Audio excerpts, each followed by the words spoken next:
Supporters of former President Donald Trump gathering near Mar-a-Lago 24 hours after news broke about an indictment in New York City. Tonight, we're still waiting to learn what exactly is inside the indictment, but it's also not the only investigation the former president is facing. You're looking live at Palm Beach International Airport on the left, where his personal jet has remained for now. And on the right, a live look outside Trump Tower, New York City, where security has been stepped up. Contact 5 reporter Katie LeGrone has more on where all of these legal probes stand and how it could play out from here. Former President Donald Trump has vowed to vigorously fight allegations he used campaign money to silence an adult movie star over an affair he also denies having. But Trump's legal strife with Stormy Daniels may be part of a more disastrous storm still looming over the ex-president. The former chief in charge remains at the center of several other major investigations.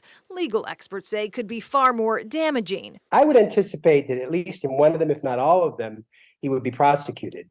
So we're just at the very beginning of Trump's legal difficulties. Those difficulties include accusations he tried to overturn the 2020 election results in Georgia by pressuring its Secretary of State to find him more votes in a call that was recorded. So, look, all I want to do is this. I just want to find 11,780 votes, which is one more than we have. While a special grand jury has recommended Trump face charges, Fulton County's district attorney has yet to formally file an indictment.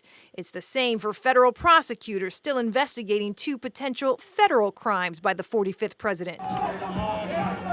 From the insurrection at the U.S. Capitol on January 6, where a House committee has already recommended Trump face charges, to the boxloads of classified, some even described as highly classified documents found inside Trump's Palm Beach home last year. Legally speaking, what's the one that is the most potentially consequential? The fact that he had documents that were labeled top secret in his property. Stephen Harper is a criminal defense attorney and law professor at FIU. I think that is a very dangerous case. And the other case I think is really potentially very dangerous for Trump is the Georgia case, where he is caught on tape, arguably, trying to rig the election in his favor. But while his legal woes appear to be mounting, how it all plays out politically for Trump remains a question. Republicans right now are unified, but there's no guarantee that they'll stay that way as these other cases keep rolling along and one appeal after another, and we're still talking about trials in the middle of the campaign, that you will see some Republicans revert back to a feeling, look,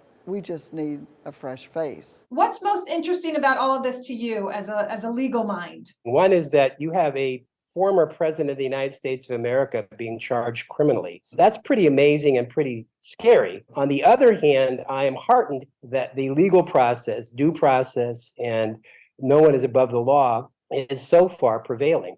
Katie LeGrone, WPTV News Channel 5.